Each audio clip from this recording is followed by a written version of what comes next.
Welcome back to our channel 217 Prince YT. The fight starts, and Silid summons his ice golems to fight. Quaratia, using her power, resurrects the defeated hunters to fight Jin Wu, and all of them start to attack him. But Jin Wu was too fast for the minions, and he easily dodges all the incoming attacks from them and leaps towards Silid. Seeing this, Silid is surprised, but before Jin Wu can get close to him, Rocken stops him, and they start to exchange blows. Seeing the weapon in Jin-Woo's hand, Rocken asks if he really thinks he can damage him with a mere piece of metal. But to his horror, Jin-Woo chops off his hand, saying, "I'm sure I couldn't have if it was just any other piece of metal." But before he could deliver the final blow, Quaratia intervenes and saves Rocken. Using this distraction, Rocken also reattaches his severed hand, and Jin-Woo notices that he is surrounded by all the minions and monarchs. As he is thinking of his next move, one of the shadow soldiers breaks free from the ice, and as Jin-Woo looks at it, he sees it was Baru, who was furious and was charging towards Quaratia, saying, "That insect woman dared to lay her hands on my liege." Seeing Baru, Silid and Rocken are surprised and wonder how a commander-level entity could be in the hands of a human, while Quaratia prepares to fight, saying, "A child who doesn't recognize their mother needs to be punished." Baru is too strong and slices through her ability with no effort, leaving her stunned. He kneels before Jin-Woo, telling him, "You weren't being pushed back even when fighting against those of a superior species. As expected of my lord, I have never failed to be amazed by your limitless strength." As they are talking, Quaratia's minions are coming straight towards them, and Jin-Woo, along with Baru, slices through all of the minions with ease. But from the back, Quaratia attacks, taking out Baru and landing a hit on Jin-Woo, who goes flying into a building. As he is lying in the rubble, Silid starts to rain down ice projectiles on Jin-Woo. Jin-Woo gets back up and starts to block against the incoming projectiles. Seeing this, Silid asks, "How much longer can you hold out against our pincer attack?" As he looks down, he is stabbed in the heart, and Jin-Woo tells him, "I've already told you that you won't be getting out of here alive." Silid gets furious and shouts at Jin-Woo, saying, "You insolent fool! A human like you dares say such a thing to a monarch such as myself?" He pulls out the weapon from his chest. Seeing this, Jin-Woo thinks, he was hit in the heart. I guess that much isn't enough to be fatal for them, and throws an attack hitting Silid directly. But as he looks at him, he notices Silid smirking, and before he could react, Rocken was already behind him, summoning his weapon. He slices Jin-Woo's back, and Jin-Woo starts to bleed. Seeing this, Baru loses it. But before he could do anything, Quaratia appears behind him, saying, "My name is Quaratia, the monarch of plagues. I am the mother of every insect in existence." She grabs Baru, saying, "Even though you are an ungrateful insect who doesn't recognize their mother, I will still embrace you as one of my children." While Jin-Woo is on his knees after taking a fatal hit, Rocken, seeing his condition, tells him, "This is the end for you." Baru calls out to all the soldiers, saying, "What are you doing? Hurry up and assist our lord." Hearing him, Greed starts to break through the ice, saying, "I will be the one cutting the last breath of the enemy." Seeing him, Rocken says he must have been a stronger warrior in his lifetime. Silid informs him that the high-ranking shadow soldiers have started to appear, and we see Tusk, along with Igris and Iron, breaking through the ice prison. Seeing this, Silid turns towards Jin-Woo, saying, "Your wounds are fatal," and prepares to end this, saying, "Playtime is long over." Jin-Woo, smirking, asks, "Are you talking about this?" Both of them were shocked to see Jin-Woo, who was getting back up on his feet, and his wounds were also healed after using his ability. Status effect recovery. People watching the battle between the monarchs from all around the world, which was being live-streamed. Meanwhile, the city had turned into a battlefield as all of them collided, destroying everything in the vicinity. Leonard was watching their battle from a distance in horror. Thomas was also regaining consciousness after being healed and asked Leonard about the situation. Leonard told him, "It's like I'm witnessing the end of the world." Beck was also watching the battle, wondering if this was the same Jin-Woo they knew. He commented that while he knew Jin-Woo had the ability to grow stronger, just how much stronger did he become in such a short amount of time? On the battlefield, Jin Wu, along with his soldiers, was starting to overpower the monarchs, and they were struggling to keep up with their regeneration. Croatia, furious as Baru was overpowering her, decided to finish him off. But before she could, Jin Wu approached her, saying, "The architect told me a prophecy, that I would die from the pillar of flames that holds up the world. But he didn't tell me whether that pillar will actually fall or not." From a distance, the Fiend Guild Master Lim was watching the battle from atop a building. He commented, "I've been standing by for a long time so I could snipe, but I don't think this is a fight I can interfere in." Since 30 minutes ago, the elite assassins of the Fiend Guild had been dispatched to buildings around the area to provide support fire when given the signal. Lim thought, when we do that, how many of us will survive? If they fail, all of them might die, as even Thomas Andre wasn't able to subdue those monsters. It's about time we make decisions. As he was thinking this, a hand reached out to him from behind, telling him, "Just sit back and watch." He turned toward the person, asking for their identity, but was stunned to see who it was. Meanwhile, of all the hunters gathered to subjugate the magic beasts, not a single one was able to interfere with the ongoing fight. They were simply waiting for everything to settle. Back in the fight, Jin Wu managed to land a solid hit on Croatia, but that wasn't enough to take out the Queen of Insects, who started to regenerate. She attacked Jin Wu using poison, and a notification opened up, stating the venom effects were still present in the atmosphere. Jin Wu told her, "Poison won't work on me." Seeing this, Croatia was enraged and charged toward Jin Wu, saying, "I will rip you apart into pieces." But before she could finish her sentence, she felt something and realized it was Jin Wu pulling her toward himself. Seeing this, she thought, "An overwhelming authority. I can't undo it." As she was pinned to the ground, Jin Wu used mutilation, directly hitting Croatia, and she started to disintegrate in the air. In her final moments, she said, "So this must be death, a heavy darkness that humbles even us, who were created from darkness." She disappeared into the air, and Jin Wu received a notification telling him he had defeated Croatia, the monarch of plagues. Seeing this, Silid was in disbelief, saying, "How is this possible? He shouldn't be able to use the Shadow Monarch's power to its full extent yet."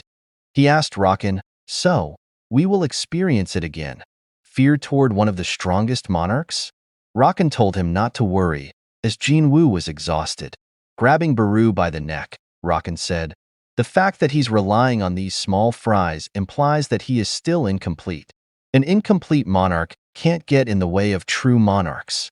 As he started to crush Baru, Jin Wu noticed that Baru's existence was fading. He wondered if this was how he managed to get rid of the shadow that was put on Thomas Andrew. Panicking, Jin Wu tried to cancel the summon, ordering Baru to return. However, he was horrified to see a notification telling him, "You cannot retract the specified subject." He jumped in to attack Rocken, saving Baru in the process. As he put Baru back, he thought, "I managed to prevent Baru from being extinguished." However, he looked at Silid, who was saying, "King of Beasts, you are right." Silid covered an enormous area in ice and fully transformed. He told Jin Wu, "You are confident in your powers in controlling puppets like these, so we simply need to cut the strings so you can't control them anymore. I will trap the puppets under my authority and make them go through healing and resurrection over and over again. Then your soldiers will be nothing but parasites that eat away at your mana." He attacked Jin Wu, asking, "What will you do now?" He managed to injure Jin Wu's arm, using his strength to lift him into the air and slam him to the ground, thinking, "He's not there yet." But Jin Wu leaped out of the rubble and attacked Silid. However, Silid dodged and struck back with such force that Jin Wu was launched backward. Jin Wu managed to land on his feet, thinking, "He's fast." Looking at Jin Wu's condition, Silid said, "Your stealth skill must have a heavy mana consumption," and leaped toward Jin Wu, saying, "I will end this quickly." As they exchanged blows, Jin Wu thought, "I can see all his movements, but if only I could be just a little bit faster." Looking at him, Silid said, "I don't know what you are plotting, but it's no use," and attacked using his ice magic. However, by that time, Jin Wu was already behind him, thinking, "I got him." but he saw Silid smirking and sensed something. Everyone was horrified to see that Rocken had managed to sneak up behind Jin Wu, piercing through his chest with his claws. Rocken said, "I guess you're nothing without the speed you're so confident in." Jin Wu looked down at Rocken's claws as his weapons fell to the ground. He thought, "My level increased. This much is nothing." Silid picked up Jinwoo's dagger, stabbing him, and said, "I will return your weapon to you. Can you heal like you did earlier?" He added, "Probably not. No matter how strong you are, you're not a complete monarch." He asked Jin-Woo, "Is this as far as you can go, human? If that's the case, you will not be able to witness it the moment our armies set foot in this world. When that happens, there will be a mountain of human corpses, and their blood will form endless rivers. But this country, which you grew up in, will be different. I shall personally freeze every single human in this country myself and make them suffer through eternal agony. They will live through an eternity, unable to die or live. So show me your endless contempt for me within your death. That will also be part of my joy." As Jin-Woo was being frozen, he thought he needed to hold on just a little longer. A notification opened up, telling him his HP had reached 0 and the player had died. However, another notification showed up, telling him that the player was in possession of the Black Heart and had met all the requirements for a passive skill. The skill was activated, and the screen filled with a bright light. Afterward, Jin-Woo woke up. As he sat up, he realized he was in a hospital and started to panic, thinking about his fight with the Monarchs. He wondered, was all of that just a dream? And thinks that he was certain the ice dagger pierced through his heart and wonders how he was still alive. As he was thinking, Wu, along with another man, started to enter the room, asking Jin-Woo if he had come back to his senses. Seeing him, Jin-Woo was surprised and asked what happened to the Monarchs, calling him the chairman, and asked how he was still alive. Hearing that, Wu was surprised. He tells Jin-Woo, "There are 3 things I should tell you. Firstly, I am not the chairman but the chief inspector of the surveillance team. Secondly, I would like to ask you about the moving statues. And thirdly, how do you know who I am?" Jin-Woo wasn't able to process what he was talking about.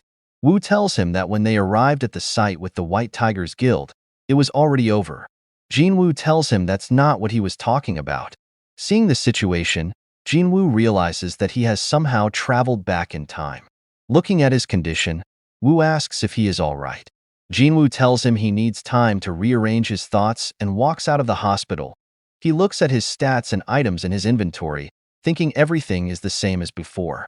He even had Kamish's wrath. As he was thinking, he heard a voice asking why he wasn't resting. It was Jaina, who asked him if he hurt his head too in the dungeon. Looking at his appearance, she wondered if she came into the wrong room, asking, "Who are you?" Jin-Woo thinks, "I guess she can't recognize me because I gradually changed into my current looks back in the future," and asks her, "Can you really not recognize your older brother?" She asks him, "Are you sure you're my older brother? I feel like you've become different, and you've grown quite a bit as well." Jin-Woo, ignoring the question, tells her, "It's probably your feeling," and starts to walk away, saying, "I'm a little busy. I need to head to the Hunters Association." She asks him the reason for this, and Jin-Woo tells her, "I need to inform them that I'm giving up being a hunter." He asks her to return to school, saying, "I know that you came over in the middle of class." And turning towards Han Song-yi, he tells her, "Don't ever think about giving up on studying to become a hunter." She was surprised, wondering how he knew her name. He puts on his hood, thinking, "I don't have my shadow soldiers, so I just need to rebuild my army," and wonders, how could this be happening? He arrives at the association building to have his rank reevaluated, and the men talk about how he is the first S rank in 2 years. They tell him their device can't measure his magic power, and Jin-Woo tells them, "Before we do it again, I would like to meet the chairman." The men tell him they will guide him to his room, and he starts to walk away, saying, "I already know where it is." Seeing him go, they wonder how an outsider like him knows where the chairman's room is. Going up the elevator, he sees another man standing with him, thinking, "What kind of scenario should I make up today? It's not my first time making up lies to the association, and if I get caught by Chief Inspector Wu, I'd be in big trouble." He hears Jin-Woo saying, "You possess a stealth skill, and yet you haven't reported the fact." Hearing that, the man starts to reach for his weapon, saying, "How do you know that?" Jin Wu tells him, "Someone will ask you to avenge their daughter for them." He continues, "I'm not interested in what you do with criminals, but if you hurt innocent hunters during that incident, you will die by my hands." Seeing his weapons in his hands, the man is stunned, and Jin Wu tells him, "You only get one warning." As Jin Wu entered the chairman's office, his eyes widened, and he said, "It's been forever since I last saw him." As he saw Chairman Go-Gun, he's sitting in front of him. Seeing him, the chairman says, "Seeing how you came to look for me as soon as you got back your test results, I assume you are somewhat familiar with the procedures."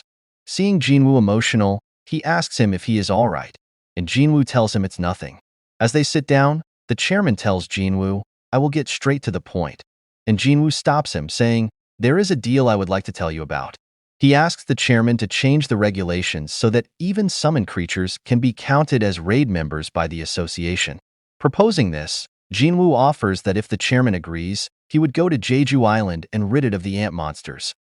The chairman, shocked after hearing that, tells Jin Wu not to say something so ridiculous, reminding him how many times they have failed on the Jeju Island raid already. But as he looks at Jin Wu, he senses an overwhelming amount of mana, and Jin Wu tells him, "It's something only I can accomplish," assuring him that he will take care of the ants on the island. The chairman was at a loss for words, thinking Jin Wu possessed a power that far exceeded that of a national-level hunter. After that, he goes through all the adventures again, from saving Li Juhi to his first Red Gate incident. He defeats the High Orcs and turns Tusk into his Shadow Soldier, saves his mother from eternal slumber, and finally makes his way to Jeju Island, where he turns Baru into his Shadow Soldier along with all the insect monsters inhabiting the island. And that is when he realizes something and asks, "Why don't you stop this?" He shouts, "I know all of this is an illusion, so stop this charade and reveal yourself. How much longer are you planning to look down on me from above?" As he stands there, looking above, the illusion stops, and he is surrounded by notifications asking if he wants to restart the world. Seeing this, Jin Wu asks for the identity of the entity. As the one responsible appears, Jin Wu recognizes him as the King of the Dead. The king asks Jin Wu, "If you want to, you could live in this world for eternity. It would be like never waking up from the most wonderful dream." Hearing that, Jin Wu asks, "Are you telling me to be trapped within this illusion you have created?"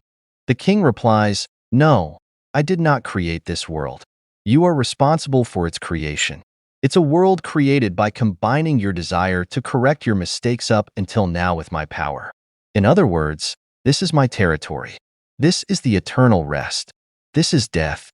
He tells Jin Wu, "I have been watching you for far longer than you could possibly imagine. You, who had always been closer than anyone to death, yet so desperately resisting it. I am the record of your struggles, the evidence of your resistance, and the reward of your suffering. I am death. I am eternal rest, as well as terror. I am you. And within my territory, you are able to do anything you want. You are able to turn my servants into yours and absorb my power from them. Although it is only possible within this territory, the power to create, destroy, and change the world." Hearing all that, Jin Wu asks, "Are you saying that you and I possess the same power?" The king tells Jin Wu, "I've been waiting for the day we finally meet for a very long time now. I am the Shadow Monarch and the administrator of the deepest part of the darkness." Jin Wu asks, "Why was I chosen?" The monarch replies, "I shall show you our beginning and end, and also your beginning." The story shifts back to the city where Jin Wu was fighting off the monarchs. Looking at him, Rocken tells Silid, "He's dead for sure." Leonard also tells the same thing to Thomas, that Jinwa's presence disappeared just now. Hearing that, Beck says, "That's impossible.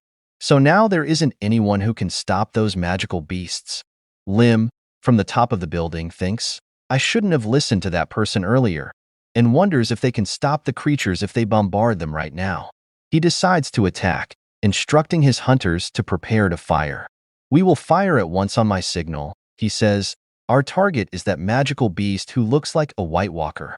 As he was preparing to attack, Jin Wu started to emit massive amounts of mana, shocking Silid.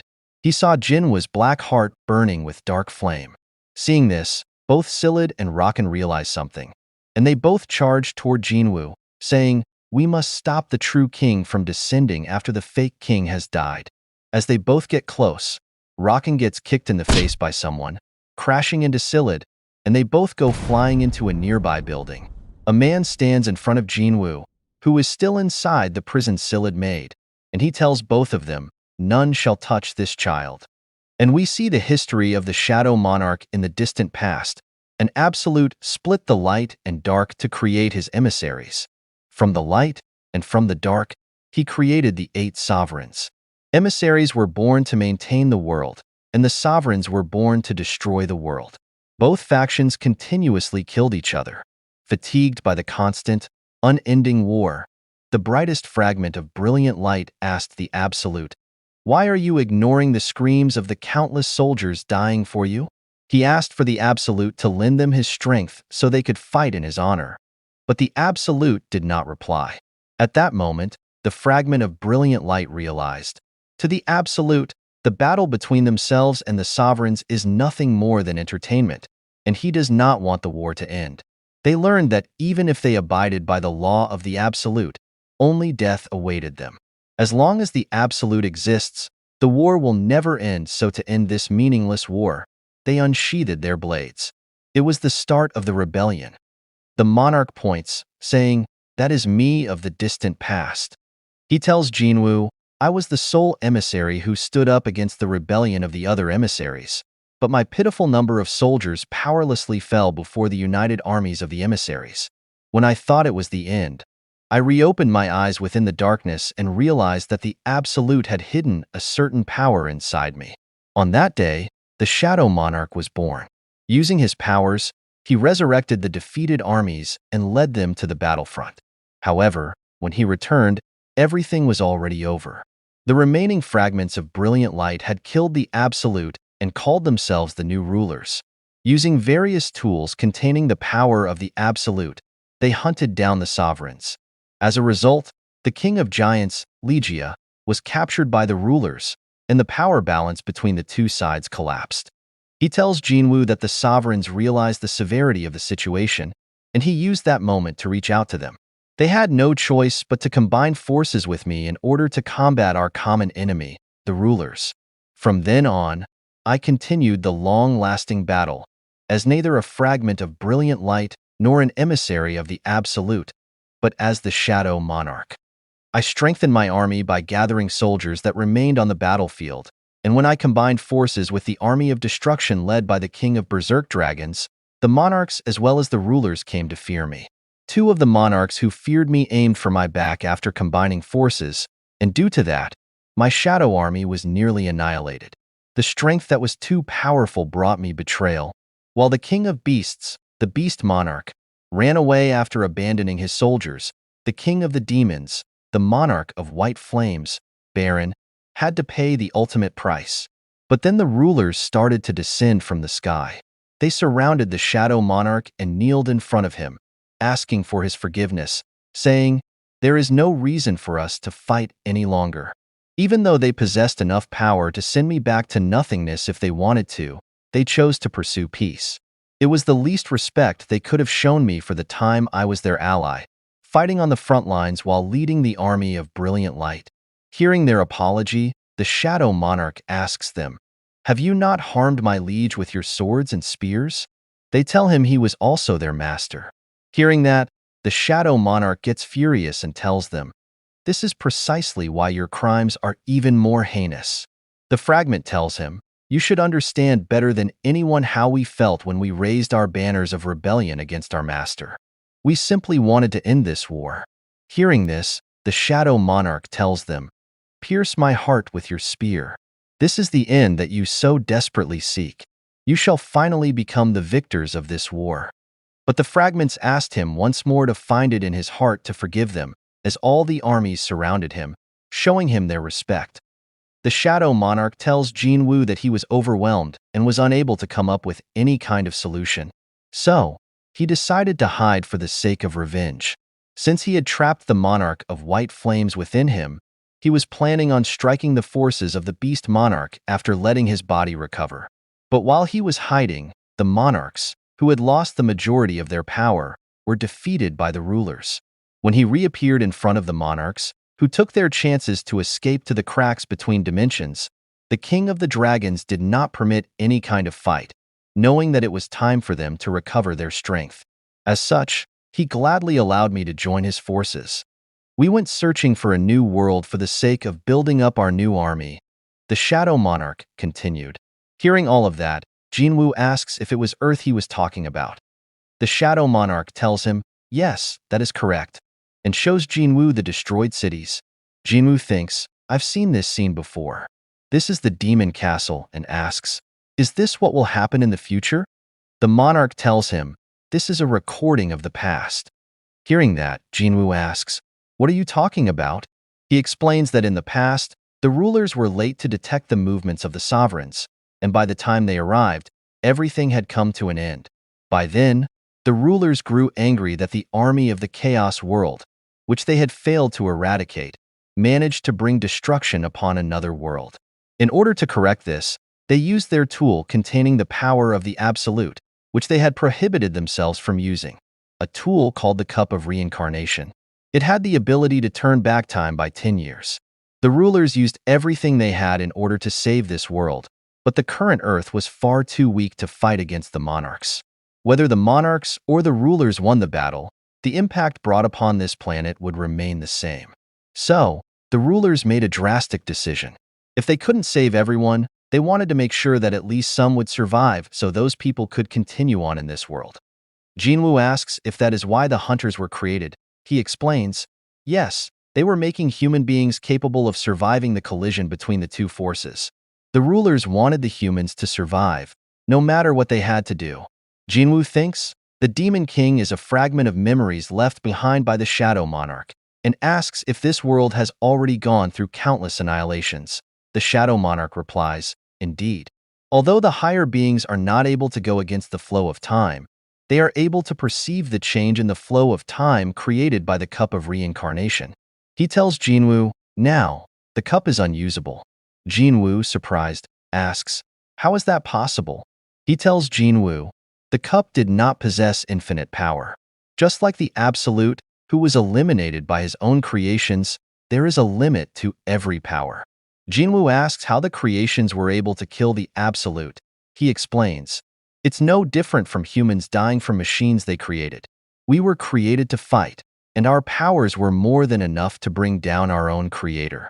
He goes on to say that the sovereigns utilized the rulers' methods to create a plan of their own, similar to how the rulers lent power to humans so they could kill magical beasts and strengthen the world. Sovereigns would also borrow a human body to descend onto the world and bring their armies far earlier than the rulers had expected.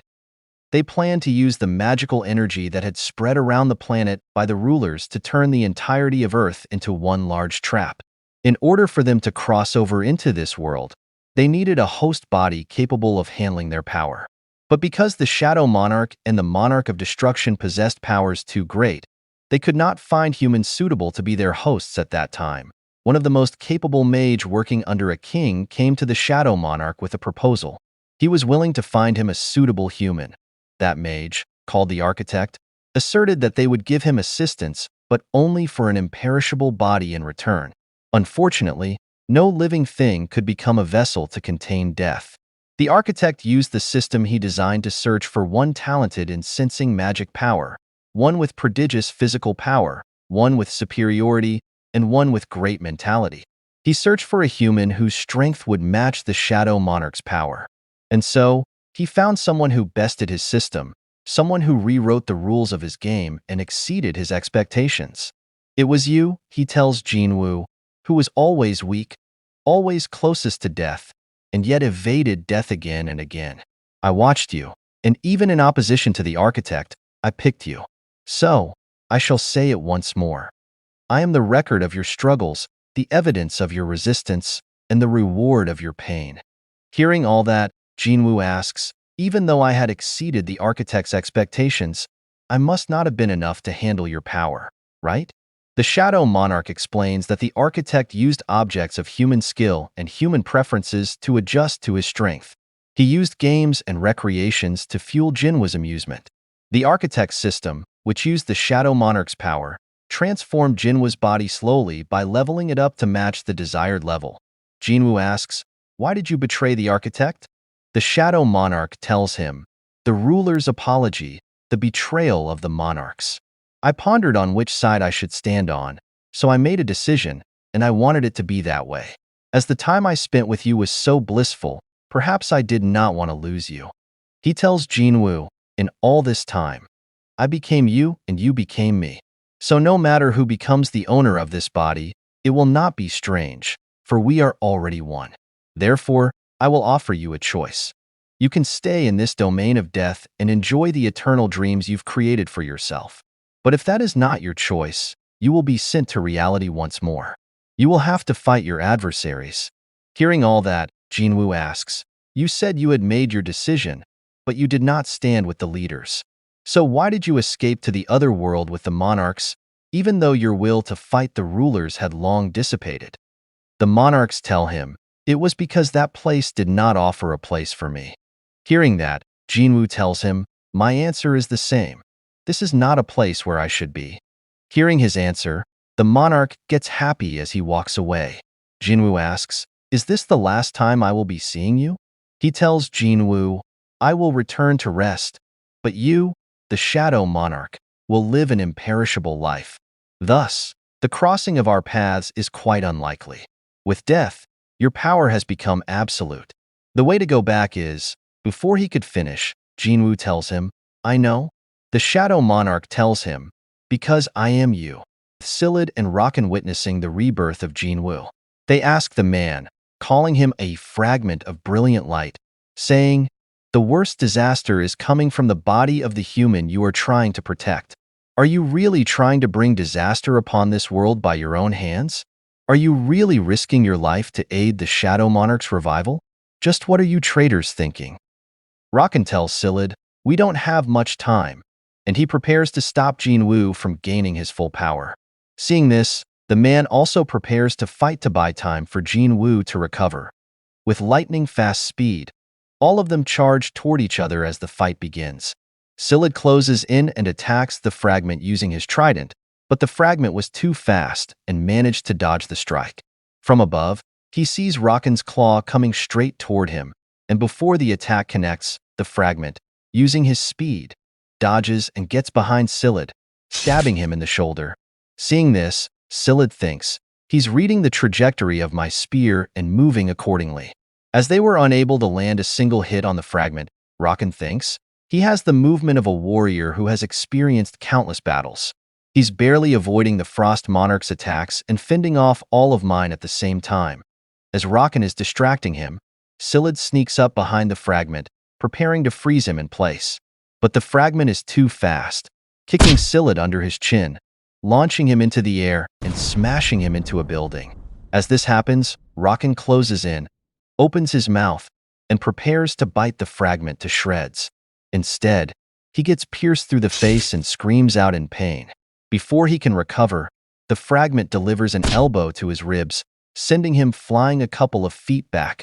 Furious, Rocken rips out the dagger from his face, saying, "I will tear you apart," but he falls to the ground, shaking. He turns to look at Jin-Woo and senses the overwhelming mana being emitted by him. Terrified, he jumps back, creating distance between himself and Jin-Woo. By this time, Silid has also recovered. As he tells the fragment, "That won't work on me again," he turns towards Rocken, instructing him to attack again. But Rocken tells him, "I will stop now." Silid is shocked after hearing that and asks if Rocken is going to stop after coming this far, wondering if he's out of his mind. Rocken tells him, "Can't you feel it? The mana surrounding us has started to cry." He says, "The Shadow Monarch is coming." He opens up a portal, saying, "Count me out of this." Silid asks, "Didn't you promise to help me defeat the Shadow Monarch?" Rocken replies, "My promise was limited to when the Shadow Monarch was in his human form. But since the real monarch is coming, I no longer have a promise to keep." Silid tries to stop him, saying, "You're running away with your tail between your legs, even though you're the Beast Monarch." Rocken replies, "You won't understand me because you have yet to experience the full power of the Shadow Monarch." He teleports away, saying, I shall pray for your fortune.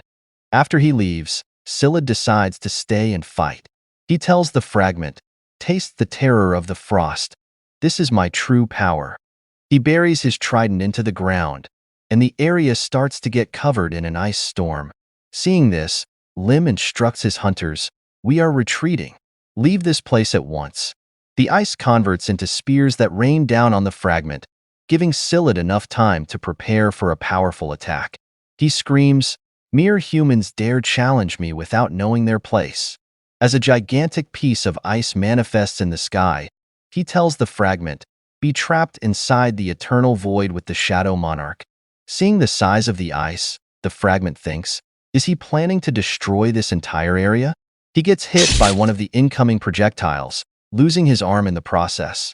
He looks in horror as the ice starts to fall towards him, but before it can crash down, a shadow leaps toward it, shattering the ice. We see that it's Beru, who had returned in the battlefield and is now more powerful than before. On the ground, the Shadow Monarch had appeared in his true form, shielding the fragment. He told Silid, do not assume the position of the king with such measly power. Silid stands there, stunned, thinking, he broke out of my spell, which means the commander-rank shadow soldiers have regained their powers.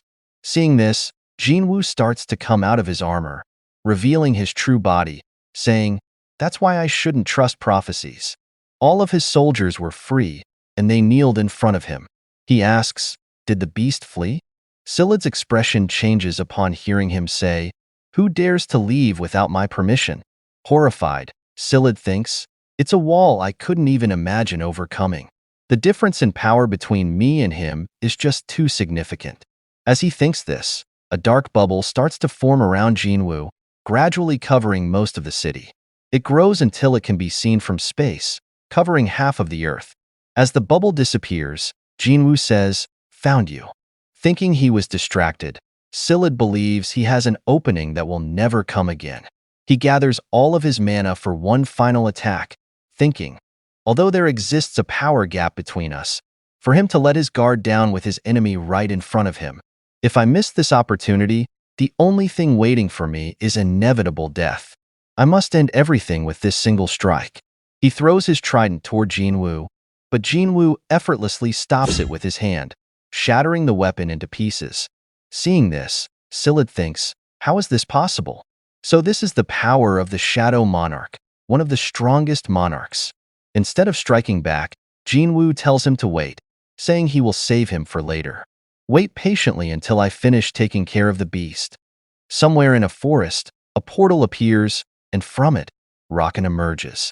He thinks, the aura of death is starting to close in on me. I regret needlessly arguing with the Frost Monarch since it caused me to run away a bit too late.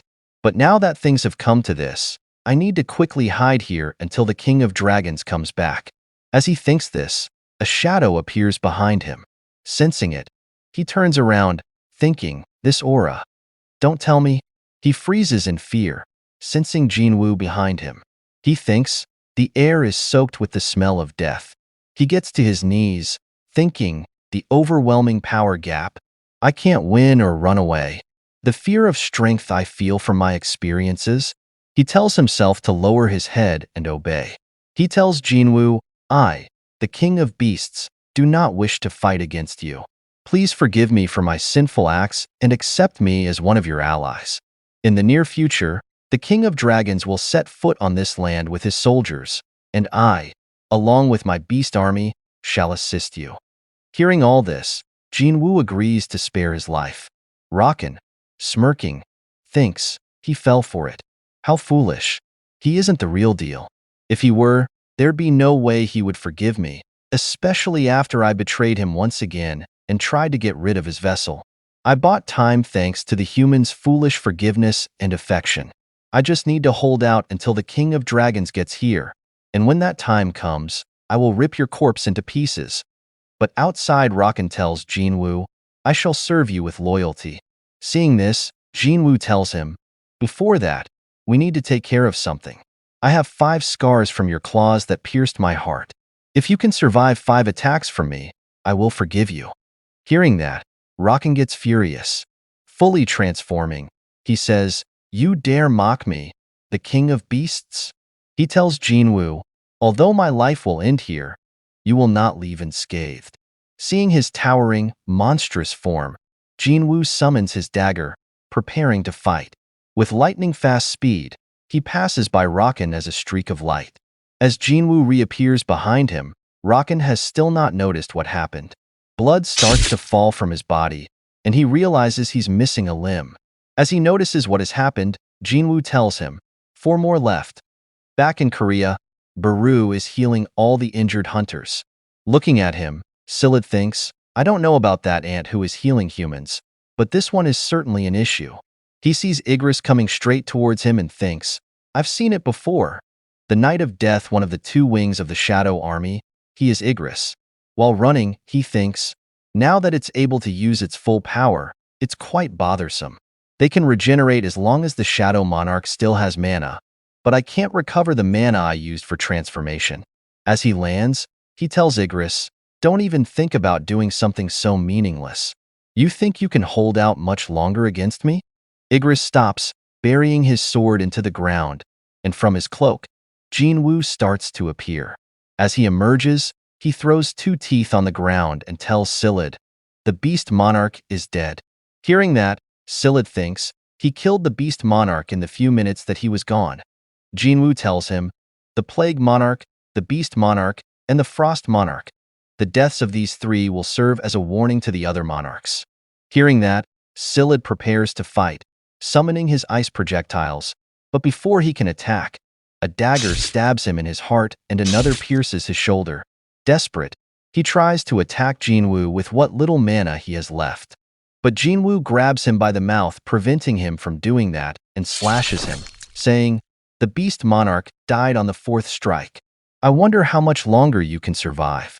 Silid lets out a loud scream, turning back to his human form, and starts to break down into pieces, disappearing into the air. After taking out all the monarchs, Jin Wu asks Baru, "Where is the person who was protecting me earlier?" Baru tells him, "He disappeared all of a sudden."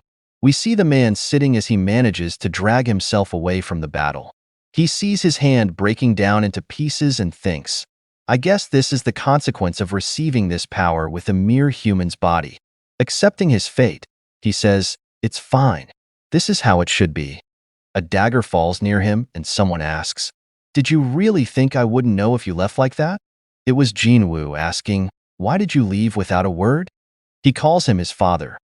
The story shifts back to a dungeon where Jin Wu's father was trapped. He tells Jin Wu what happened on that day. After clearing the dungeon boss of the gate, you must escape the gate within an hour. However, I had no choice but to be trapped within the dimensional rift. The rulers lent me their strength and requested I stop the monarchs, including the Shadow Monarch, who was soon to be born. After losing all means of escape, I had no choice but to accept their offer. I returned to Earth as the ruler's emissary with a heavy responsibility. However, I was not able to fulfill that responsibility. Although I knew that the worst calamity of humanity resided inside that body, I couldn't do anything other than observe from a distance. Meanwhile, the rulers, whose sole focus was to stop the complete advent of the Shadow Monarch, started to change their stance. Finally, the brightest fragment of light issued me a new order: to protect the Shadow Monarch, as they had realized that to stop the Monarch's plan, they needed the power of the Shadow Monarch. Only his army was able to stop the King of Dragons, who was going to arrive before the soldiers of Brilliant Light, along with his armies. It was a huge gamble, not knowing whether he would side with the humans or the monsters, but now we know the results, and that is why I helped you. I didn't want to show you this side of me. Tears started to fall from Jin-Woo's eyes after hearing that. His father asks, "Did you hate me?" Jin-Woo tells him, "Sometimes," and he apologizes. Jin-Woo explains, "When I first started out as a hunter, when I was at death's door and barely survived to see Mom and Jaina again, you appeared in my mind, and I always hated you whenever it happened. But I also missed you." He pauses and asks, "Did you miss us?" His father, unable to control his emotions, tells him, "I missed you all the time. Even though you could not see me, I was happy about the fact that I was able to see you from afar." He gets up, hugging Jin Wu, saying, "You've grown well." Jin Wu asks him, "Is it the rulers?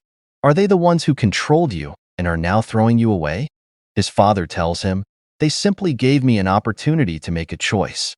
I chose to protect you, and I don't regret a single thing about it. But now, I want to talk to you more. I want to stay with you longer. I'm sorry that I couldn't be a great father to you." After saying that, he disappeared into the air, and Jin Wu was left standing there alone. He lets out a scream in anger. The story shifts to his mother and sister. His mother was looking out the window, and she calls Jaina, telling her, "Let's move now." With tears in her eyes, she says, "We can move now." Meanwhile, Jin Wu, in his frustration, shouts out to the remaining monarchs, "You will definitely pay the price for what happened today." So, the day that the Shadow Monarch's outcries shook the world was the day when the prelude to war rose. We see a drone flying over the city as someone reports that Hunter Thomas is not in a life-threatening condition. We can see ambulances on the scene, transporting the injured to local hospitals. Things were starting to settle down for the time being. We see Chairman Wu looking at the destruction caused by the battle between the monarchs, thinking, the beast-type demon, that woman that attacked the city, and the White Walker were not normal monsters. He remembers what Jin-Woo told him at Chairman Go-Gun He's funeral, that he was going to kill the one responsible himself. Remembering that, tears started to fall from his eyes, thinking, this was the White Walker, and he thanks Jin-Woo for avenging the death of their chairman. After a few days, all the hunters from around the world gathered under the gigantic gate that was still looming in the sky. China's 7-star hunter was also present in the crowd. He commented, "The gate is massive, like I've heard. Even if all the hunters in the world gathered, they could just be sucked up into that gate and vanish." Thomas had also recovered and was telling the hunters, "It will start soon." Wu was thinking, this is the first time so many hunters from all around the world have gathered in one place. I wonder how many of them will survive. Meanwhile, Jin Wu was looking at the gate, waiting for it to break. Cha approached him, saying, "I've never seen you this nervous before." As they all were thinking, the gate started to break, and the hunters prepared to battle against the monsters that were about to emerge from it. As the army started to appear from the gate, Jin Wu was shocked as he saw shadow soldiers coming out of the gate. Slowly, the army started to enter this world. Chapter end here. For more, like, share, and subscribe.